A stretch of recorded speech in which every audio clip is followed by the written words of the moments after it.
Okay, I went on my health walk and I feel so much better.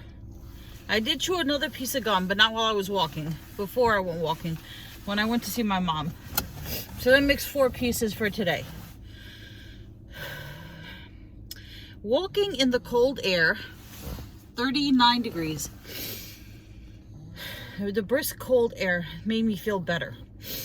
I don't have aches and pains anymore. Walking feels good.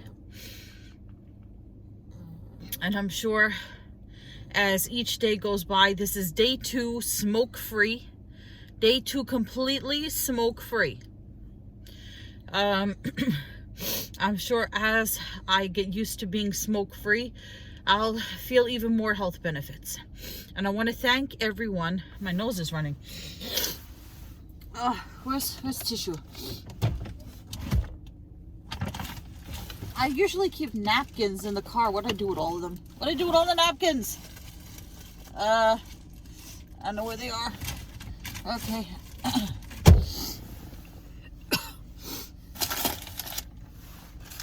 I found the napkin. Oh, okay.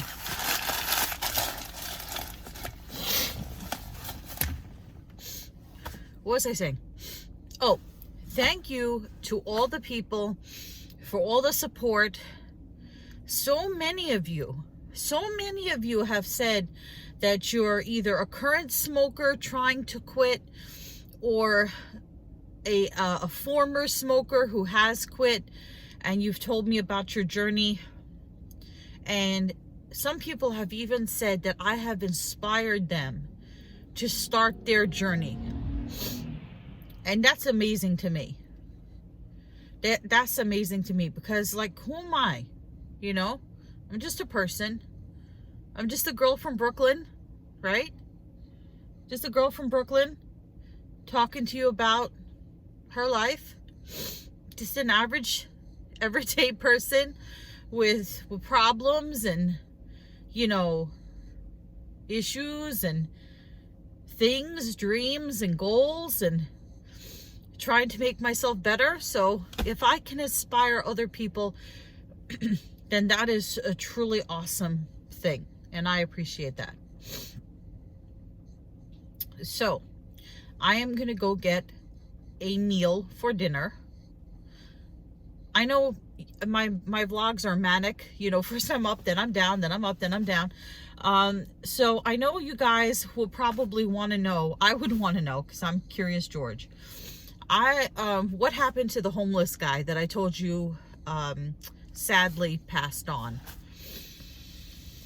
So what happened was, it was very, very sad. He passed away in the hospital, and the landlord, the guy who used to pay him money to do like odd jobs, please ignore Malcolm snoring during what is supposed to be a very serious story. So that guy was his friend. The landlord was friends with this homeless guy. Like I said, he cared for him, and he really tried to help him, right? You know, if the guy would have accepted help sooner, he would have gotten him help. So when he found out that he had passed on, he reached out to the guy's brother, the only family member that this landlord knew that this homeless man had.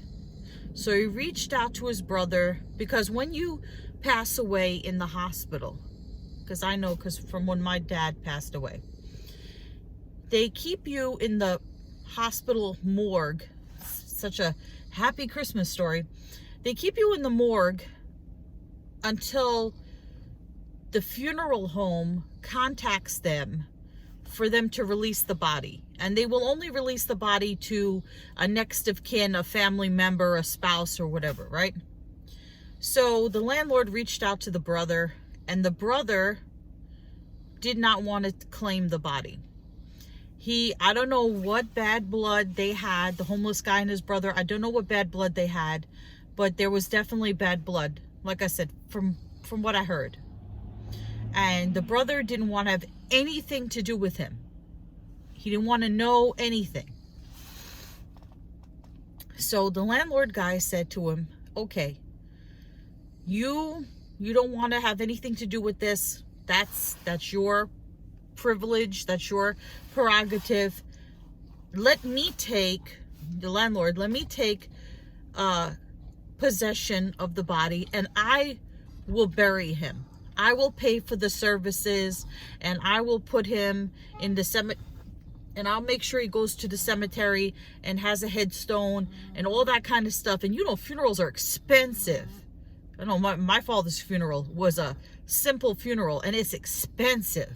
And if you want to know about the funeral industry, there's a woman who has a channel called Ask a Mortician. And she'll tell you all about natural burials and how the funeral industry, you know, they make you pay for all these things that you don't have to pay for. And they basically rob you during your time of need. I don't want to get hate from funeral directors. Go watch Ask a Mortician. Anyway, this guy offered to pay for this homeless man's funeral. But the brother would not let the hospital release the body to the landlord guy so he could bury him. He must have been, I don't know what happened between them, but he must have had a lot of anger.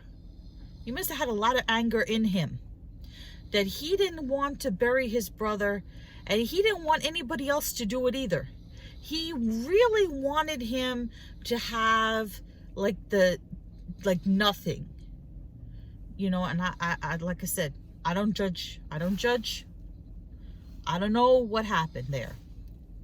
So what happened to the guy?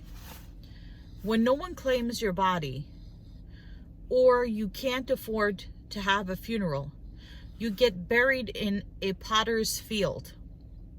Now, a potter's field is a generic name. In New York, the potter's field is called Hart Island, and it's run by the Department of Correction, which is the prison system. So basically, prison labor buries bodies at Hart Island.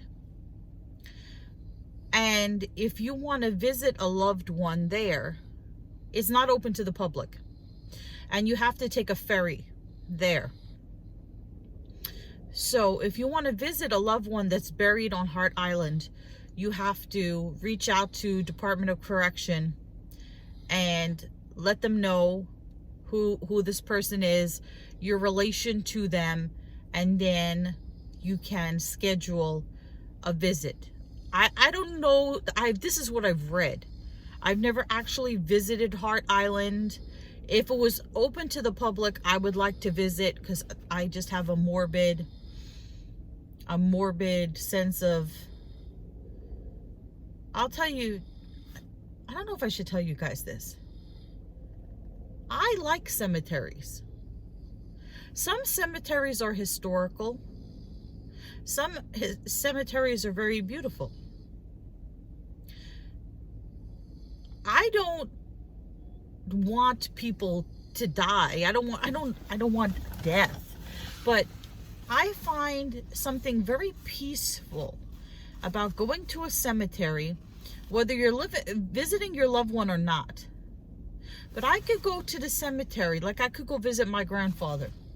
And I could go to the cemetery and sit there on the ground next to the grave and feel peaceful. And feel peaceful with him. There's a plane going by. Something about being surrounded by thousands of people. Is there seriously a plane going over right now? It sounds like a helicopter. It sounds like a police helicopter. I don't know. It's a helicopter. I don't know if it's a police helicopter. But like I was saying, it's something about being surrounded by thousands of people. But yet you're completely alone. But you're not alone. You're alone, but you're not alone. And you're surrounded by people and you don't have to talk to any of them. But you could, but you don't have to, right? And there's just something very peaceful and very spiritual about going to a cemetery. And like I said, I should go visit my grandfather. I should go visit him. Maybe on my vacation. I have a vacation coming up. I should go visit my grandfather. He's buried about an hour drive away from where I am, in a huge cemetery. My father's buried there too. I have issues with my father, but anyway. My grandfather's buried there. My father's buried there. My mother has a plot there. God willing that she lives forever. I hope she lives to be 120. And then there's a plot there for me. So morbid.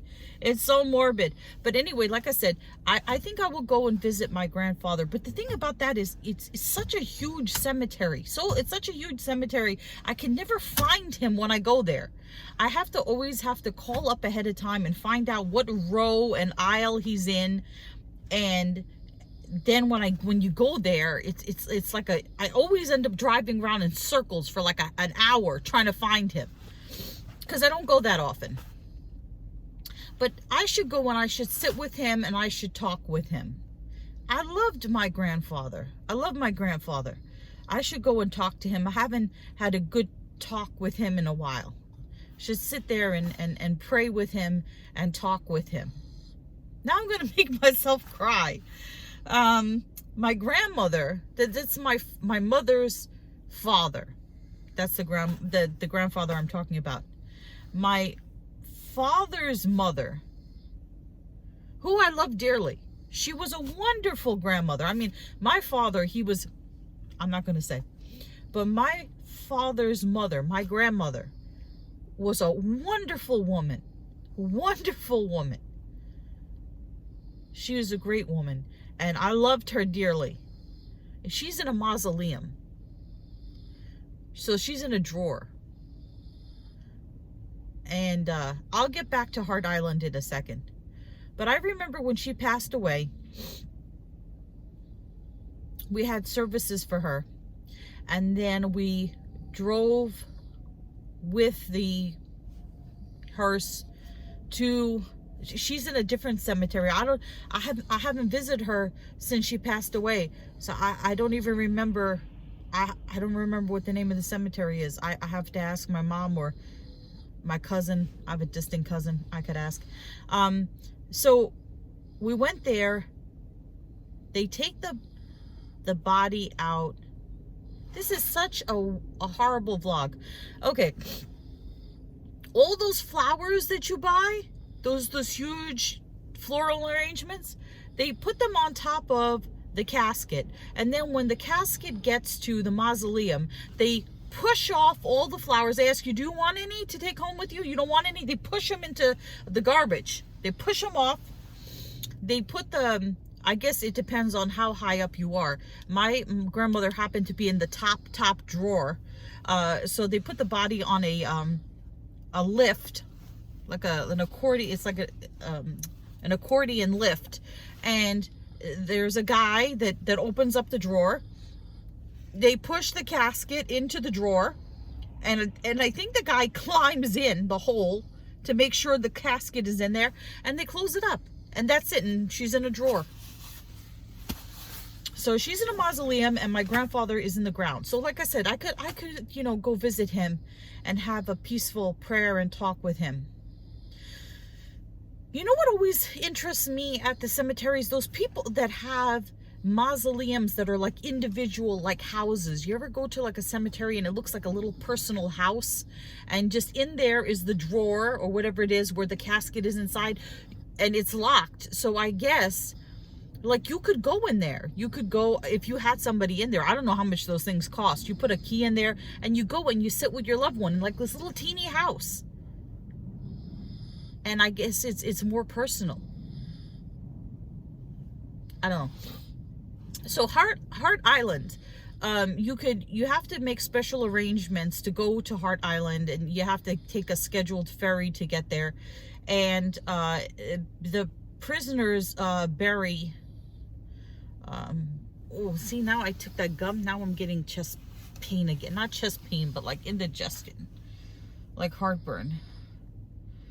Because maybe it's because I'm talking about morbid stuff. So yeah, prison labor buries the people on Hart Island. There's a documentary from like the 70s or the 80s on Hart Island that used to be on YouTube. If I can find it, I'll put it in the description box. But that would be the worst possible description box ever. Have Dennis Leary's No Cure for Cancer and then have a documentary on Hart Island. That would be so terrible. But if you guys are interested. So anyway, that homeless guy ended up on Hart Island in a potter's field. That's what happened to him. In case you guys wanted to know. I'm going to order food now. Because I went... You remember when I told you guys that my vlogs are hot mess and crazy and manic and rambling and just all over the place? Ta-da! Okay, I'm going to go get food. How long have I been talking for forever? Oh, it's late. I got to get myself moving.